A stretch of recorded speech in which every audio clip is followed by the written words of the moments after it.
नमस्कार, मैं रवीश कुमार। पूरे देश में जहां भी राजद्रोह के मुकदमे चल रहे हैं उस पर सुप्रीम कोर्ट ने अंतरिम रोक लगा दी है। इस फैसले को दो तरह से देखा जा सकता है। एक के इसके बाद भी सरकार और पुलिस के पास किसी नागरिक का गला दबाने के लिए तमाम धाराएं मौजूद हैं, और दूसरा, कोर्ट की इस अंतरिम रोक से यह साबित भी हो जाता है कि सरकार और पुलिस लोगों की आवाज दबाने के लिए इस तरह के कानून का इस्तेमाल करती है। एक आजाद मुल्क में नागरिक के पास बोलने की आजादी हो, उसे किसी तरह से डराया नहीं जाए, इसलिए इस कानून को चले जाना चाहिए। यह बड़ी बात है कि कोर्ट के इस अंतरिम रोक ने सरकारों की करतूतों को उजागर कर दिया है, लेकिन हम यह भी समझते हैं कि इससे सरकारों को कोई फर्क नहीं पड़ेगा। कभी अंग्रेजी हुकूमत ने बाल गंगाधर तिलक और गांधी के खिलाफ इस कानून का इस्तेमाल किया। आज के दौर में कई पत्रकारों, समाज के हितों के लिए लड़ने वाले सामाजिक कार्यकर्ताओं के खिलाफ इसका इस्तेमाल हो रहा है। बेशक आज का दिन उन लोगों के लिए बहुत बड़ा है जिन्होंने इस कानून को सुप्रीम कोर्ट में चुनौती दी थी। तृणमूल सांसद महुआ मोइत्रा, पूर्व सांसद Arun Shourie, retired general S G. Bombatkere, पत्रकार अनिल चमड़िया, पत्रकार पेट्रिसिया मुखीम, पत्रकार किशोर चंद्र वांगखेमचा, पत्रकार कन्हैयालाल शुक्ल, पत्रकार Anuradha Bhasin, Assam Patrakar Sangh, Editors Guild of India, Public Union of Civil Liberty, NGO Common Cause ने अलग अलग याचिकाओं में राजद्रोह की धारा 124A को चुनौती दी। तब कोर्ट ने कहा कि हम इसकी वैधता की जांच करेंगे। पिछले साल जुलाई से लेकर इस साल अप्रैल बीत जाने तक सरकार को ध्यान नहीं आया कि आजादी का अमृत महोत्सव चल रहा है और इस कानून की समीक्षा की जाए। क्या इस कानून को हटाने के लिए सुप्रीम कोर्ट को श्रेय मिल जाता, उसकी चिंता थी, या उन लोगों को श्रेय मिल जाता जो हमेशा नागरिकों के अधिकार के साथ खड़े रहते हैं, उन्हें श्रेय न मिले इसकी चिंता थी। लेकिन इतिहास अखबारों की हेडलाइनों में दर्ज नहीं रहता, वह कहीं और भी मिलता है, और वहां लिखा होगा कि इस कानून को चुनौती देने के लिए वकीलों में कपिल सिब्बल, प्रशांत भूषण, गोपाल शंकर नारायणन, पीवी सुरेश, प्रसन्ना एस, सिद्धार्थ सीम, तनिमा किशोर ने बहस की। आज की यह हेडलाइन इन याचिकाकर्ताओं और वकीलों की वजह से भी है। जिस तरह से यूएपीए का दुरुपयोग किया गया है, चाहे भीमा कोरेगांव के केस में, चाहे दिल्ली राइट्स के केस में, चाहे और केसेस में, यानी कि जो लोग बिल्कुल पीसफुली, जैसे उमर खालिद है, वो तो ये कह रहे थे कि भाई हम हिंसा का जवाब हिंसा से नहीं देंगे, हमको उसका जवाब संविधान से देना चाहिए। उनके खिलाफ भी आपने यूएपीए लगा दिया। यूएपीए में भी अनलॉफुल एक्टिविटी के डेफिनेशन में एक पार्ट ये भी है जो कि बिल्कुल सेडिशन की तरह है कि स्टेट के खिलाफ डिसअफेक्शन फैलाना, वो भी अनलॉफुल एक्टिविटी है। और यूएपीए में आपने बेल का जो कानून है, बेल का प्रावधान इतना सख्त कर दिया कि कोई कोर्ट यूएपीए के केसेस में बेल देने से बहुत कतराती है। मेरी राय में ये दोनों जो पार्ट हैं यूएपीए के, दोनों गैर संवैधानिक हैं। एक तो डेफिनेशन अनलॉफुल एक्टिविटी की, जिसमें उन्होंने सेडिशन की तरह ही डिफाइन कर दिया अनलॉफुल एक्टिविटी को, सरकार या स्टेट के खिलाफ डिसअफेक्शन फैलाना, यही अनलॉफुल एक्टिविटी है। और दूसरा बेल का जो प्रोविजन है कि जब तक कोर्ट ये ना तय कर ले कि भाई कोई जना इनोसेंट है, तब तक उसको बेल नहीं दी जाएगी। और ये कोर्ट ट्रायल के पहले कैसे तय कर लेगा? इसीलिए हमने इसको भी चैलेंज किया है। वो चैलेंज सुप्रीम कोर्ट में पेंडिंग है। सुप्रीम कोर्ट ने यह तो उजागर कर दिया कि सरकारें इस तरह के कानून के साथ क्या कर रही थीं, लेकिन इस अंतरिम रोक के बाद भी सरकारों के पास एक नागरिक को डराने के लिए बहुत सारे रास्ते हैं। वो पुलिस अभी भी मौजूद है उसी तरह से, जो किसी के इशारे भर से कानून की धज्जियां उड़ाती हुई किसी को भी जेल में डाल देती है और फिर आपको वर्षों इंसाफ की लड़ाई लड़ने के लिए अकेला छोड़ देती है, जिसमें आप बर्बाद हो जाते हैं। और ऐसा करने वाले पुलिस अफसर नौकरी छोड़कर सरकार वाली पार्टी से चुनाव लड़ते हैं, विधायक बनते और मंत्री बन जाते हैं। शायद यही वजह है कि कैरमा पत्रिका के संपादक विनोद के जोश ने ट्वीट किया है कि कहने को तो मेरे और मेरे जैसे पत्रकारों के लिए कुछ सिरदर्द कम हुए हैं। मेरे खिलाफ यूपी, मध्य प्रदेश, हरियाणा, कर्नाटक और दिल्ली में राजद्रोह के मामले दर्ज हैं। सवाल है कि क्या केंद्र सरकार राजद्रोह के साथ वही करेगी जो यूपीए सरकार ने पोटा के साथ किया और यूएपीए जैसे और भी घातक कानून बना दिए। इस बात को ध्यान में रखना जरूरी है। राजद्रोह का कानून हटेगा या उससे भी सख्त दूसरा कानून आएगा, जैसे पोटा के बाद यूएपीए आया। किसी को भी भ्रम में नहीं रहना चाहिए कि इसके बाद पुलिसिया यातना खत्म होने वाली है और सरकारें प्रेस से लेकर नागरिकों का गला घोटना बंद कर देंगी। आप जानते हैं कि किस तरह लोगों को फंसाया जाता है और बिना जवाबदेही के किसी भी धारा का इस्तेमाल होता है। बल्कि बहस यह होनी चाहिए कि ऐसी धाराओं के इस्तेमाल में धारा लगाने के वक्त जितने भी पुलिस अधिकारी हैं उनकी कोई जवाबदेही हो। अगर पुलिस अफसर ने किसी को फंसाने की नीयत से फर्जी धाराएं लगाई हैं तो उसे बर्खास्त किया जाना चाहिए। क्या सुप्रीम कोर्ट के इस आदेश के बाद इस तरह की बहस के दरवाजे खुलते हैं या हम इसकी बात ही नहीं करेंगे? रवीश, कानून में मैलिशियस प्रोसिक्यूशन बहुत जमाने से प्रावधान है कि अगर किसी पे झूठे मुकदमे लगाए गए हैं तो उनके ऊपर आप कंपनसेशन ले सकते हैं। जो सुप्रीम कोर्ट आज कह रही है वो बात यह है कि झूठे मुकदमे, फर्जी धाराएं अक्सर पुलिस लगा देती है। उस मामले में कोर्ट कह रही है कि ऐसे पुलिस ऑफिसर्स को बर्खास्त किया जाए। अब देखिए, मामला यह है कि देश में जनतंत्र है अगर, तो उसके साथ साथ अकाउंटेबिलिटी होनी चाहिए। अगर किसी पर गलत धाराएं लगी, बाद में वो अदालत में साबित नहीं हुई, तो कभी भी हम पुलिस और प्रोसिक्यूशन की कोई जिम्मेदारी इस मामले में नहीं डालते हैं। मैं समझता हूं कि क्योंकि पुलिस जो पावर होल्ड करती है वो होल्ड करती है इन ट्रस्ट, तो उसको कभी भी उस ट्रस्ट को वायलेट नहीं करना चाहिए। पुलिस जब भी कोई धारा लगाए तो उसको यह ख्याल रखना चाहिए कि क्या वो उसको साबित कर पाएगी। जो भी जुर्म है, उस जुर्म के जो इंग्रेडिएंट्स हैं, उन इंग्रेडिएंट्स को पहले गौर व फिक्र करके पुलिस देख ले कि उनके पास क्या सबूत मौजूद हैं कि वो कल उसमें कन्विक्शन करा सकते हैं या सजा दिला सकते हैं। भारत के क्रिमिनल जस्टिस सिस्टम की सबसे बड़ी समस्या रवीश ये है कि हमारे यहां पुलिस और प्रोसिक्यूशन अलग अलग नहीं है। अमेरिका में और इंग्लैंड में एक पूरी डायरेक्टरेट ऑफ प्रोसिक्यूशन होती है। वो डायरेक्टरेट ऑफ प्रोसिक्यूशन एग्जामिन करती है कि क्या हमको इस मामले में केस दायर करना चाहिए या नहीं दायर करना चाहिए। मैं आपके शो पे बार बार बताता रहा हूं कि criminal justice system instrument of state है, लोगों की लिबर्टीज का मामला है, बहुत सख्त मामला है। अगर आपके ऊपर क्रिमिनल दफाएं लग गई, आपको नौकरी नहीं मिलेगी। इसलिए पुलिस को ऐसे सारे मामलात में एहतियात बरतनी चाहिए। लेकिन सुप्रीम कोर्ट के ये कह देने मात्र से पुलिस में अकाउंटेबिलिटी आएगी, ये मुझे मुश्किल लगता है। एक नहीं, हम आपको अनेक उदाहरण दे सकते हैं किस तरह बिना किसी जांच के सिर्फ फंसाने और परेशान करने के लिए किसी को भी घर से उठाकर जेल में डाल दिया जाता है। यह केवल पत्रकार या सामाजिक कार्यकर्ता के साथ ही नहीं होता, बल्कि आम नागरिकों के साथ और भी ज्यादा होता है। पढ़िए इस खबर को, 1 सितंबर 2020 की है। यही लिखा है ना कि इलाहाबाद हाई कोर्ट ने कहा है कि डॉक्टर कफील खान के खिलाफ अवैध तरीके से एनएसए लगा दिया गया। 17 दिसंबर 2020 को सुप्रीम कोर्ट में यह फैसला सही साबित हुआ। तब फिर अवैध रूप से किसी के भी खिलाफ एनएसए लगाने वाले किसी भी अफसर के खिलाफ कोई भी कार्रवाई क्यों नहीं हुई? इंडियन एक्सप्रेस ने तो पूरी सीरीज निकाली, बताया कि 120 में से 94 मामलों को, एनएसए के 94 मामलों को इलाहाबाद हाईकोर्ट ने खारिज कर दिया था। राजद्रोह नहीं होगा या हटाकर ताली बजवाने और हेडलाइन लूटने से पहले इन तथ्यों को सामने रखिए और पूछिए कि राजद्रोह का कानून हट भी जाएगा तो क्या बदल जाएगा।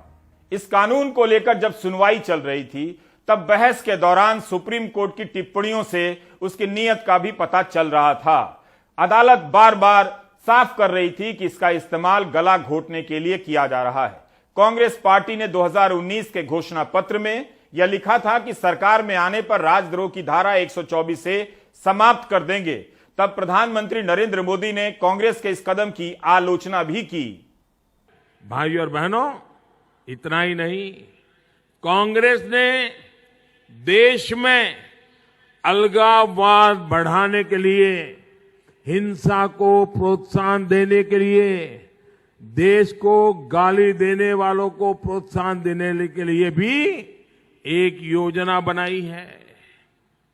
जो तिरंगे झंडे को जलाते हैं, उसका अपमान करते हैं, जो आपकी तरह जय हिंद नहीं, लेकिन भारत तेरे टुकड़े होंगे का नारा लगाते हैं जो विदेशी ताकतों के हाथों में खेलते हैं, जो हमारी विरासत का अपमान करते हैं, जो बाबा साहब आम्बेडकर जैसे मनीषियों की मूर्तियां तोड़ते हैं, ऐसे लोगों से भी कांग्रेस को सहानुभूति है।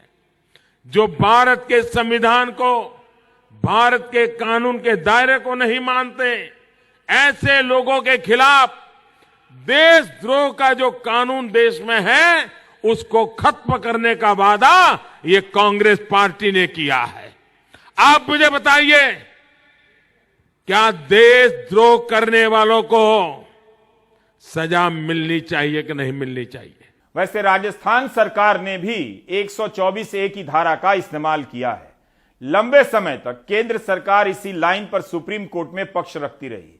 केंद्र सरकार के वकीलों ने कोर्ट में कहा कि अगर दुरुपयोग भी होता है तब नागरिक के पास कोर्ट है। इस पर कोर्ट ने कहा कि हम हर किसी से नहीं कह सकते कि कोर्ट चले जाइए और महीनों जेल में रहिए।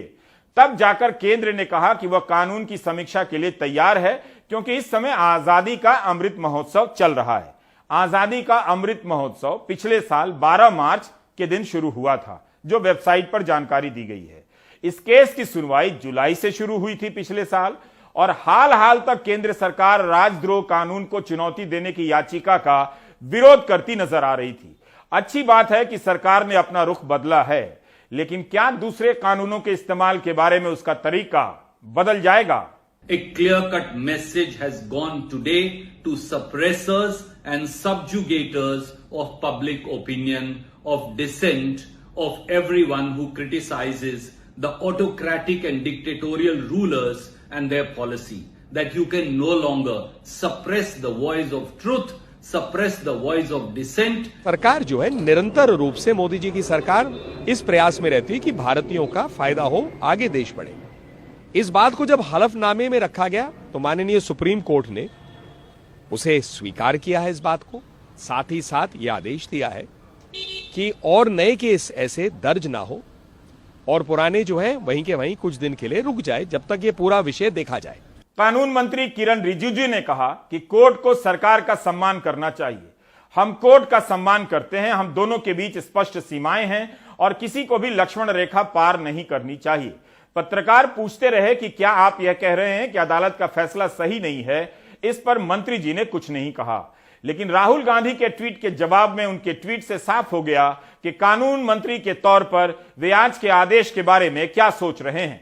कानून मंत्री ने अंग्रेजी में लिखा और यह हिंदी अनुवाद है कि अगर कोई एक पार्टी है जो आजादी, लोकतंत्र और संस्थाओं के आदर के खिलाफ है तो कांग्रेस है। इस पार्टी ने हमेशा भारत को तोड़ने वाली ताकतों का साथ दिया और भारत को बांटने का कोई मौका नहीं छोड़ा।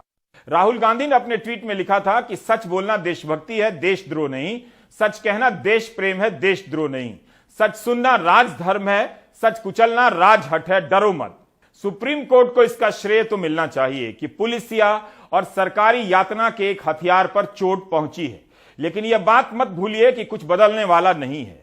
हमने आपको बताया कि किस तरह नेशनल सिक्योरिटी एक्ट एनएसए लगा दिया जाता है। ऊपर से निर्देश आता है एनएसए लगाने का, एनएसए लग जाता है। बात इस पर होनी चाहिए कि जो भी अफसर ऐसे कानून लगाता है उसकी क्या जवाबदेही होगी।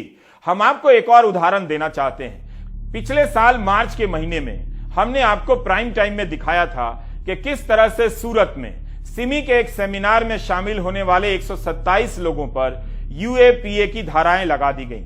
इनमें से कई लोग कई महीनों तक जेल में रहे, 18 साल तक मुकदमा चला और कई लोग इस दौरान दुनिया से ही चले गए। मगर जब सबूत देने की बारी आई तो जांच एजेंसी के पास कुछ खास नहीं था। अदालत ने सभी को रिहा कर दिया, बरी कर दिया। 28 अक्टूबर 2021 को सुप्रीम कोर्ट ने कहा कि किसी संगठन से जुड़े होने के नाम पर किसी के खिलाफ यूएपीए की धारा नहीं लग सकती। क्या उसके बाद से यह सब बंद हो गया है? 2015 से 19 के बीच यूएपीए के तहत जिन्हें भी गिरफ्तार किया गया है उनमें से 2% से भी कम मामलों में सजा हुई है। अब आते हैं इतिहास पर। हमें तो यह इतिहास नहीं बताया गया, हमें सच्चा इतिहास नहीं पढ़ाया गया। आजकल इतिहास नहीं बताने की शिकायत करने वाले कुछ ज्यादा हो गए हैं। इनकी संख्या वास्तव में इतिहास पढ़ने वाले छात्रों से ज्यादा हो गई है। ये वो लोग हैं जिन्हें ना तो तब इतिहास पढ़ना था और ना अब पढ़ना है। इन्हें एक चीज बताने की जरूरत है कि नए नए संदर्भों के मिलने के साथ साथ इतिहास में बदलाव होता है। यह कोई बड़ी बात नहीं है, लेकिन 2-4-10 लोगों के साथ जाकर किसी को घेर लेने से इतिहास नहीं बदला जाता है, उसे गुंडागर्दी कहते हैं। इन दिनों कई लोगों से सुना कि अशोक का इतिहास नहीं पढ़ाया गया। उनकी सुविधा के लिए यह किताब बता रहा हूं, रोमिला थापर की किताब अशोक और मौर्य वंश का पतन। रोमिला थापर ने इस किताब की संदर्भ सूची में 219 किताबों का हवाला दिया है, यानी अशोक पर यही एक किताब नहीं है। दूसरी किताब नयनजोत लाहिड़ी की भी है। उन्होंने भी किताब के अंत में सैकड़ों किताबों का हवाला दिया है, जिसकी मदद से यह किताब लिखी गई है। इन किताबों में कहीं भी नहीं लिखा है कि जब भी पढ़ाया जाएगा तभी आपको पढ़ना है और उसके बाद व्हाट्सएप ग्रुप में जो कहा जाएगा उसी को पढ़ते रहना है। क्या आप इंजीनियरिंग से लेकर मेडिकल की पढ़ाई के दौरान इतिहास की किताबें पढ़ने का वक्त निकाल पाते हैं? है समय? कितने लोग अपने बच्चों को मेडिकल और इंजीनियरिंग के बजाय इतिहास पढ़ने के लिए भेजते हैं, या तब भेजते हैं जब उनका लल्ला इंजीनियरिंग की परीक्षा में फेल हो जाता है। जब भी कोई ये कहता हुआ पाया जाए कि हमें इतिहास में यह सब नहीं पढ़ाया गया, तो उनसे पूछिए कि उन्होंने क्या क्या पढ़ा है और स्कूल की पतली सी किताब में क्या पूरा इतिहास समेटा जा सकता है? क्या 10वीं की कक्षा में वे 5-10 हजार पन्नों की इतिहास की किताब पढ़ना चाहेंगे? ऐसा कहने वालों से पूछिए कि शादी और नौकरी के बाद उन्होंने इतिहास की कितनी किताबें खरीदी हैं और पढ़ी हैं। थैले से लेकर कोविड सर्टिफिकेट तक, पेट्रोल पंप से लेकर न्यूज चैनलों की हर बुलेटिन में कोई ऐसी जगह नहीं जहां प्रधानमंत्री मोदी नजर नहीं आते। इसके बाद भी कोई उन्हें भूल सकता है, वह भी उन्हीं की पार्टी के मुख्यमंत्री भूल सकते हैं।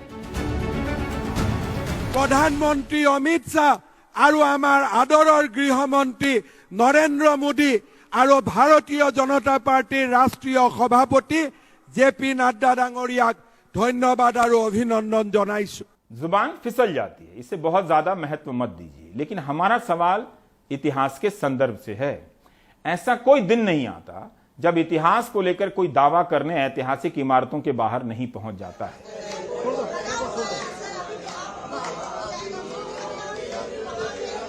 कुतुब मीनार के बाहर जमा ये 10-5 लोग क्या इसका बदला लेने आए हैं कि इन्हें इतिहास नहीं पढ़ाया गया, या इतिहास का बदला लेने आए हैं?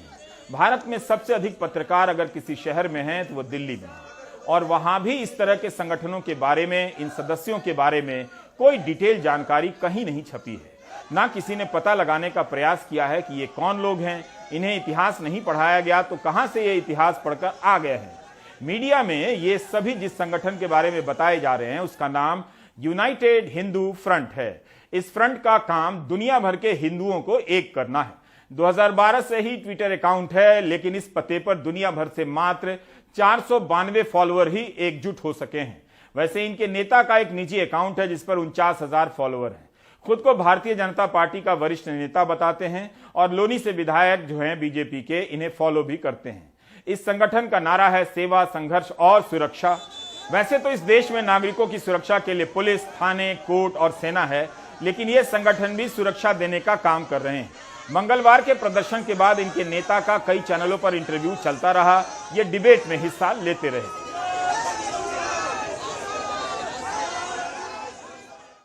इस तरह के विवादों में आप संगठनों के नाम देखिए, अचानक से कहीं अवतरित नहीं होते। इनका पंजीकरण पुराना हो सकता है, लेकिन कई मामलों में इतिहास को लेकर सक्रियता बिल्कुल नहीं लगती। कोई महंगाई और बेरोजगारी के हालात नहीं बदलना चाहता, जिसे देखो इतिहास बदलने में लगा है। 3 ऐसे कलेक्टिव से यह किताब छपी है, the present in Delhi's past. इसके लेखक हैं इतिहासकार प्रोफेसर सुनील कुमार। जीवन भर दिल्ली के इतिहास की छानबीन करते रहने वाले प्रोफेसर सुनील कुमार ने इस किताब में दिखाया है कि किस तरह आधुनिक समय में कुतुब मीनार को लेकर नए नए दावे किए जाते रहे, नए नए तथ्य भी सामने आए, लेकिन राजनीति बार बार उन्हीं मुद्दों पर लौटती रही है। इस किताब में किसी बात को छिपाने का प्रयास नहीं किया गया है, लेकिन यहाँ इतिहास को देखने का नजरिया नाम बदलने और बदला लेने का नहीं है। कुतुब मीनार पर उनका यह लेख 61 पन्नों का है और अलग से 9 पन्नों में बताया गया है कि इस लेख के लिए किन किन किताबों और दस्तावेजों का अध्ययन किया गया है। इस छोटे से लेख के लिए संदर्भ सूची की संख्या 64 है। क्या आप इस किताब को पढ़ेंगे या व्हाट्सएप ग्रुप में बोलेंगे कि अरे हां, इतिहास तो हमें पढ़ाया ही नहीं गया। आपने श्रीलंका में देख लिया कि वहां किस तरह से बौद्ध शासन व्यवस्था की बहाली हो रही थी और उसके पीछे चीन से कर्ज लेकर उन नीतियों को लागू किया जा रहा था जिन्हें फेल होना ही था। हमने एक वीडियो देखा ट्विटर पर जिसमें सरकार का एक समर्थक अपनी जान बचाने के लिए कह रहा है कि मुस्लिम लोगों ने ऐसा किया है, लेकिन वही सिंगली लोग जो मुसलमानों के खिलाफ नफरत में डूबे हुए थे उस व्यक्ति से कह रहे हैं कि बांटने का काम अब बंद कर दो, नफरत की राजनीति बहुत हो चुकी। इस खबर से पता चलता है कि हलाल मीट बंद करने के मामले में श्रीलंका भारत से सीनियर हो सकता है। बीबीसी की यह रिपोर्ट 17 फरवरी 2013 की है। कट्टरवादी सिंगली बौद्ध संगठन मांग कर रहे हैं कि हलाल मीट की बिक्री पर रोक लगे। इस रिपोर्ट में एक बयान है, गौर कीजिए। एक संगठन के नेता कह रहा है कि हमारा देश सिंगली है और हम इसकी अनऑफिशियल पुलिस है। कुछ याद आया? ऐसा कहने की मूर्खता और ताकत धर्म के नाम पर ही इन्हें मिलती होगी। 21 मई 2019 की अल जजीरा की खबर है कि श्रीलंका में सिंगला लोगों ने मुस्लिम पड़ोसियों पर हमला कर दिया। उस साल देश के कई शहरों में मुसलमानों के घर और दुकानदारों को लूट लिया गया। पत्थर और पेट्रोल बम से हमले किए गए और कट्टर बौद्ध संगठनों ने 500 से अधिक घरों पर हमला किया जो मुसलमानों के थे। श्रीलंका का इतिहास तो नहीं बदला, लेकिन देश बर्बाद हो गया। बौद्ध धर्मगुरु किसी काम के नहीं निकले, बल्कि अब आंदोलन का हिस्सा हो गए। उनसे ना शांति आई ना समृद्धि आई। आज के हिंदू अखबार में एक रिपोर्ट छपी है कि चीन का कर्जा लद गया मगर विकास नहीं आया। इंफ्रास्ट्रक्चर के नाम पर श्रीलंका कंगाल हो गया। जिन लोगों को इतिहास नहीं पढ़ाया गया है और वे भूल गए हैं, उनकी एक और त्रासदी बताना चाहता हूं। Turn left towards Tughlaq Road after 200 meter. Turn right towards Akbar Road after 500 meter. Google map ना हो तो घर और पार्टी मुख्यालय तक ये ना पहुंच सकें। गूगल मैप वाली सखी का उच्चारण सुनकर ऐसा लगता है कि जनाब दिल्ली के आईटीओ से नहीं, अंतरिक्ष से गुजर रहे हैं। इस दौर में सड़कों के नाम बदल देने से क्या मिल जाएगा? जब आप नाम कुछ भी रखें, गूगल सखी उसका नाम कुछ और पुकारने लग जाती है। Do you get my point? जहां भी मुस्लिम समुदाय के नाम हैं, उसे बदलकर ये लोग क्या हासिल करना चाहते हैं? क्या उस इलाके का कुछ और विकास हो जाता है? तो समझने की बात यह है कि जैसे गूगल सखी आपको शहर में घुमा रही है, उसी तरह से नाम के नाम पर यह संगठन आपको टहला रहे हैं। क्या वाकई आपको नामों से इतिहास याद आ जाता है? राजनीति को इतना रूटीन मत बनने दीजिए कि सारी राजनीति फालतू विषयों पर होने लग जाए। 400 मीटर के बाद बाएं तरफ से बाहर निकलें। वैसे इतिहास बदलने के लिए लड़ने वाले नेता अगर दिल्ली के निगमों के स्कूलों के वेतन, जो टीचर हैं, उनके वेतन के लिए लड़ाई लड़ लें, वेतन दिला दें, तो गनीमत है। अभी कुतुब चल रहा है, कल अकबर चलेगा, परसों औरंगजेब चलेगा, फिर नरसो अब्दाली चलेगा। आप कितने टॉपिक पर रिसर्च करेंगे? रिसर्च से किसी को मतलब नहीं, इन्हें तो बिल्कुल नहीं। लखनऊ में प्राध्यापक रविकांत को इसी तरह घेर लिया गया। रविकांत ने कहा है कि जिस बयान को लेकर घेरा गया उसके बारे में उन्होंने ही कहा था कि ऐसा सुनने में आता है, इसका कोई प्रमाण नहीं। इसके बाद भी उन्हें घेरा गया।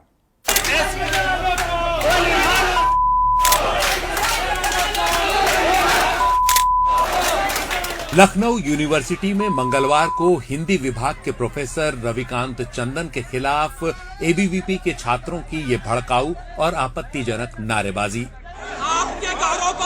इन छात्रों ने आरोप लगाया कि प्रोफेसर रविकांत ने सोशल मीडिया पर एक चर्चा में काशी विश्वनाथ मंदिर के बारे में आपत्तिजनक टिप्पणी कर हिंदुओं की भावनाओं को ठेस पहुंचाई है। वो कम्युनिस्ट मानसिकता से ग्रसित है, क्योंकि कम्युनिज्म एक बीमारी है। लगातार अपने पद का इस्तेमाल करते हुए हिंदू सभ्यताओं और हमारी रीति रिवाजों पर कमेंट कर रहे हैं। अभी हाल ही में कल उन्होंने हमारे सबसे पवित्र स्थान काशी विश्वनाथ मंदिर पर कमेंट किया। लेकिन प्रोफेसर रविकांत ने इन आरोपों का खंडन किया। उन्होंने कहा कि सोशल मीडिया पर चर्चा के दौरान उन्होंने स्वतंत्रता सेनानी पट्टाभी सीतारमैया की एक किताब फेदर्स एंड स्टोन्स के हवाले से काशी विश्वनाथ मंदिर ज्ञानवापी मस्जिद से जुड़ी एक कहानी का जिक्र किया था, जिसमें औरंगजेब द्वारा मंदिर तोड़ने की वजह बताई गई थी। प्रोफेसर रविकांत के मुताबिक उन्होंने इसके साथ ये भी कहा था कि वो इस कहानी की पुष्टि नहीं करते। मेरे वक्तव्य को उस किताब और लेखक के रेफरेंस को काट करके दुष्पाचारित किया गया मेरे खिलाफ कि मैं हिंदू धर्म की भावनाओं को भड़का रहा हूं, जबकि मेरा कोई ऐसा इरादा नहीं था। मैं तो केवल उस घटना का जिक्र कर रहा था जो कहानी के रूप में है, वो तथ्यात्मक रूप में भी नहीं है। मैंने इसको भी कहा, मैंने ये भी कहा कि आप पूरा वीडियो देखिए, आपकी गलतफहमी दूर हो जाएगी। दूसरा, अगर कोई आपकी भावनाओं को ठेस पहुंची है तो मैं खेद व्यक्त करता हूं। छात्रों की नारेबाजी के बाद प्रोफेसर रविकांत ने फेसबुक पर लिखा कि उनके साथ कुछ भी हो सकता है। यही नहीं, उन्होंने पुलिस में शिकायत भी दी कि उनके खिलाफ कैसी आपत्तिजनक और जातिगत टिप्पणियां की गईं और उनके परिवार की जान को खतरा है। लेकिन पुलिस ने उनकी एफआईआर नहीं लिखी, उल्टा उनके खिलाफ एफआईआर दर्ज कर दी गई। मैं दलित समुदाय से आता हूं और बाबा साहब अम्बेडकर और संविधान के मैं प्रदत्त जो मूल्य हैं, जो विचार हैं, उनका पालन करता हूं। और मुझे लगता है कि इसीलिए दलित होने के नाते मेरी आवाज को दबाया जा रहा है। बाबा साहब अम्बेडकर के जो सपनों का भारत है, उसको खत्म करने की कोशिश की जा रही है। हालांकि ये तथ्य भी सामने आ रहा है कि प्रोफेसर रविकांत ने पट्टाभी सीतारमैया की किताब का उद्धरण पूरी तरह सही नहीं दिया, लेकिन इस गलती से उनके खिलाफ हंगामे और आपत्तिजनक नारेबाजी का औचित्य नहीं बनता। लखनऊ से आलोक पांडे की रिपोर्ट, एनडीटीवी इंडिया। कई इतिहासकारों, प्राध्यापकों और पत्रकारों ने इस घटना की निंदा की है, लेकिन निंदा से ऐसी घटनाओं पर कोई फर्क नहीं पड़ता। जो प्रोफेसर हैं उन पर हमले हो रहे हैं, जो हमला करने वाले हैं वो इतिहासकार बन गए हैं। इसके बाद भी आपको शक है कि हम विश्वगुरु नहीं बन रहे हैं, तो मैं क्या कर सकता हूं।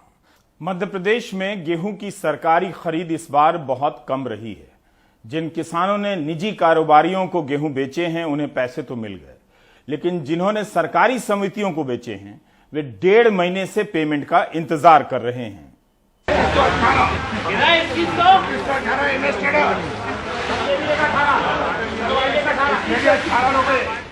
जगदीश मीणा मुबारकपुर से भोपाल की करौंद मंडी आए 3 ट्रॉली गेहूं लाए थे। नीलामी में एमएसपी से 105 रुपए प्रति क्विंटल ज्यादा मिले हैं। पैसा भी फौरन मिल गया, वो खुश हैं। एक तो सोसाइटी में पैसे बहुत लेट आ रहे हैं, पैसे यहाँ नगद पैसा पेमेंट मिल रहा है, इधर तुलवाओ इधर पेमेंट पूरा। इस बार दिक्कत नहीं, पिछली बार थी दिक्कत जब पार्टीज करते थे, इस बार कोई दिक्कत नहीं। कुछ व्यक्तिगत दिक्कतें कम होंगी इस बार, रेट भी अच्छा मिला है लगभग। नर्मदा प्रसाद अहिरवार ने 50 बोरे बेचे हैं। एमएसपी से लगभग 200 रुपए प्रति क्विंटल ज्यादा मिले हैं। भगवान सिंह को भी फायदा हुआ, लेकिन थोड़े दुखी हैं क्योंकि 500 क्विंटल बहुत पहले बेच दिया था। खुश हैं? खुश हैं अपन तो, जो भी मिल रहा है वो। जो भी क्यों, मतलब कम मिलता तो नहीं, दुखी रहेगा। नहीं। जो भी नसीब का हो वो कहीं नहीं जाता। इस पे 7,000 रुपये बढ़ेंगे, ये समझ लो आपको हमारे ट्रैक्टर का डीजल ही डलेगा, हमारा खर्चा निकलेगा। अफसोस तो हो रहा है सर, 200 रुपये घाटे में जाएंगे।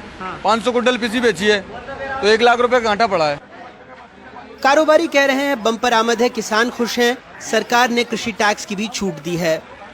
जो किसान की जैसे समर्थन मूल्य पे एमएसपी पे 2015 रुपये गेहूँ बिकती थी, यहाँ मिनिमम हल्के से हल्की गेहूँ 2000 रुपये बिक रही है। मालवा शक्ति 2150 बिक रही है। क्राफ्ट और लोकन का कलर शायद 2300 बिक रही है। शरबती 3500 रुपये तक बिक रही है। इस बार क्योंकि एमएसपी से ऊपर मंडियाँ ही बिक रही हैं, तो आदमी किसान एमएसपी पे क्यों देगा। मध्य प्रदेश शासन ने भी उसमें एक्सपोर्टरों को कृषि टैक्स की भी छूट दी है, वो चाहे क्लेम कर सकते हैं रिफंड का।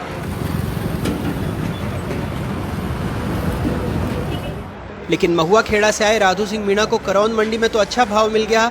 सोसाइटी में बेचे गेहूं का पैसा 1 महीने से नहीं आया है। कहते हैं डिफॉल्टर हो रहे हैं, परेशानियां खड़ी हो गई हैं। 7 तारीख को तुलवाई थी, आज तक पेमेंट नहीं आई। कौन सी सोसाइटी में? ये रांगाई विधि साउंड चौक से वेयर हाउस पे। तो अभी तक 1 महीने हो गए। कितना गेहूं बेचा था वहाँ पे? 300 बोरे।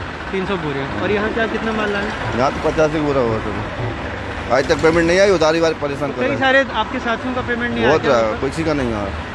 तो यहाँ खुश है कि नकद पैसे? यहीं खुश है साहब, वहाँ तो कोई मतलब नहीं मिला बेचने से। परेशान हो रहा है, पर कर्जा वाले पैसे मांग रहे हैं, डिफॉल्टर हो रहा है मंडी से, बैंकों से। मध्य प्रदेश से अभी तक 4,81,000 मीट्रिक टन गेहूं निर्यात के लिए बंदरगाहों पर पहुंच चुका है, जिसका मूल्य 700 करोड़ रुपए से ज्यादा है। जबकि पिछले पूरे वित्तीय वर्ष में यह आंकड़ा 1,76,000 मीट्रिक टन था, जिसकी कीमत लगभग 420 करोड़ रुपए थी। 2020-21 में 87,000 मीट्रिक टन, जिसकी कीमत थी 175 करोड़ रुपए। सरकार ने 20 लाख मीट्रिक टन गेहूं निर्यात करने का इस बार लक्ष्य रखा है। निर्यात को बढ़ावा देने निर्यातकों को 1000 रुपए में प्रदेश स्तरीय एकल लाइसेंस दिया जा रहा है। हालांकि इस वजह से राज्य सरकार ने अब तक सिर्फ 40 लाख मीट्रिक टन गेहूं खरीदा है, जबकि पिछले साल ये आंकड़ा 128 लाख मीट्रिक टन था। सरकारी खरीदी कम हो रही कि नहीं हो रही? इसका मतलब ये नहीं कि हम खरीदी नहीं करना चाहते, इसका मतलब ये है कि अच्छे दाम मिले, किसान को ज्यादा फायदा हो, और इसलिए गेहूं एक्सपोर्ट हो, ये हम कोशिश कर रहे हैं। गेहूं प्रदेश में निर्यात कर रहे हैं ताकि पूरी दुनिया मध्य प्रदेश का गेहूं खाए। मध्य प्रदेश का गेहूं Africa, Malaysia, Philippines, Vietnam, UAE, दक्षिण अफ्रीका, बांग्लादेश के बाजारों में पहुंच रहा है। जानकार मानते हैं इसका दीर्घकालिक फायदा है। राज्य को नए बाजार मिलेंगे, मांग आपूर्ति का संतुलन बनेगा, विपणन की दिक्कतें कम होगी। सरकार विपणन के कई चैनलों को पाट सकती है, जिससे किसान सीधे बाजार से जुड़ सकता है। लेकिन एक अहम सवाल है, गेहूं की सरकारी खरीदी कम होने से क्या दिक्कतें नहीं होंगी? क्योंकि सरकारी खरीद का मकसद खाद्यान्न सुरक्षा और गरीबों को पीडीएस से सस्ता खाद्यान्न उपलब्ध कराना है। दूसरा इसका एक खामियाजा है ये कि जिस हिसाब से अभी हमारे पास जो स्टॉक है, और जो स्टॉक में जितना खराब स्टॉक की मात्रा ज्यादा है, तो अगर आने वाले समय में हमने उसको सही तरीके से क्लासिफाई नहीं किया, उसका सही तरीके से मूल्यांकन नहीं किया, और दूरदृष्टि के साथ में अभी हमने हमारा जो डोमेस्टिक प्रोडक्शन है इसको एक्सपोर्ट कर दिया, तो आने वाले समय में हमारे देश के लिए जो फूड सिक्योरिटी है वो खतरे में आएगी। केंद्र ने 2020-21 में अलग अलग योजनाओं के तहत लगभग 465 लाख टन गेहूं का आवंटन किया, जिसमें प्रधानमंत्री गरीब कल्याण योजना भी थी। जबकि साल 2021-22 में रबी मार्केटिंग सीजन में सरकार ने 433 लाख टन गेहूं की खरीदी की थी। अब सवाल ये तो उठता ही है कि सरकार अगर इस बार आधी खरीदी करती है तो गरीबों जरूरतमंदों को उपलब्ध कराए जा रहे गेहूं का इंतजाम कहां से होगा? 1 मई 2022 को केंद्रीय पूल में 303 लाख 46 हजार मीट्रिक टन गेहूं था। जुलाई में सरकार के पास लगभग 575 लाख टन गेहूं होना चाहिए। और अगर ऐसा नहीं हुआ तो कहीं फिलहाल दुनिया का पेट भरनी निकली सरकार को खुद के लोगों का पेट भरने के लिए गेहूं आयात न करना पड़े। मध्य प्रदेश के किसान पंजाब और हरियाणा की तरह गर्मी और लू के थपेड़ों से ज़्यादा परेशान नहीं हैं, क्योंकि यहाँ पर बुआई थोड़ी पहले होती है, इसलिए पैदावार और किसान दोनों के चेहरे इस वक्त भी खिले हुए हैं। भोपाल से कैमरा पर्सन रिजवान खान के साथ अनुराग द्वारी, एनडीटीवी इंडिया। नीट पीजी की परीक्षा के छात्र बहुत ज्यादा परेशान हैं। 5 साल एमबीबीएस की पढ़ाई पूरी करने के बाद पीजी करने का मौका आया तो तैयारी का समय नहीं मिला। उनका कहना है कि हाल तक पिछले साल की परीक्षा के तहत एडमिशन की प्रक्रिया चली है, जिसमें वे सारे व्यस्त थे। नई परीक्षा की तैयारी का मौका नहीं मिला। मैंने उन्हें पिछली बार भी कहा था कि प्राइम टाइम में दिखाने से सरकार उनकी मांग मान लेगी, इसकी कोई गारंटी नहीं है। मेरी बात सही साबित हुई, लेकिन छात्रों का कहना है कि एक बार और कोशिश करने में बुराई नहीं है। आप ब्रेक ले लीजिए।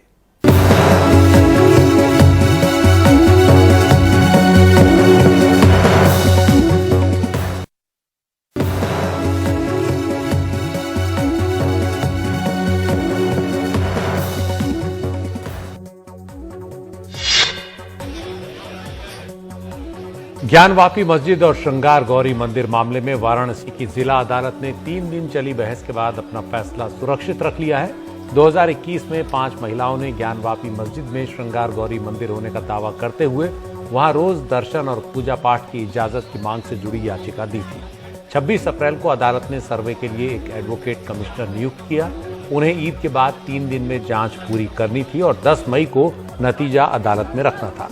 लेकिन मस्जिद पक्ष ने सर्वे टीम के अंदर जाने पर एतराज जताया और एडवोकेट कमिश्नर बदलने की मांग की। इस पर कोर्ट में बहस पूरी हो गई है और कोर्ट ने गुरुवार के लिए अपना आदेश सुरक्षित रख लिया है। मामले की संवेदनशीलता को देखते हुए वाराणसी की जिला अदालत के बाहर पुलिस की चाक चौबंद व्यवस्था की गई है।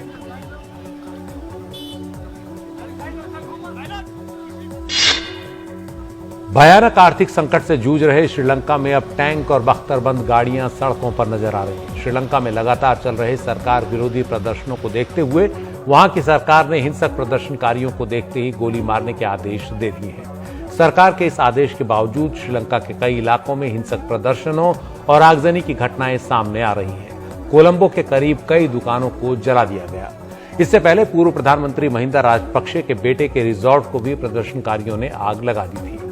इस बीच श्रीलंका में कई विपक्षी नेताओं ने चेतावनी दी है कि हिंसा के बहाने सेना को सत्ता में आने का बहाना मिल सकता है। सड़कों पर भारी संख्या में सेना के जवानों और टैंकों और बख्तरबंद गाड़ियों के उतरने से इन अटकलों को हवा भी मिली, लेकिन सेना ने इन अटकलों को बेबुनियाद बताया है।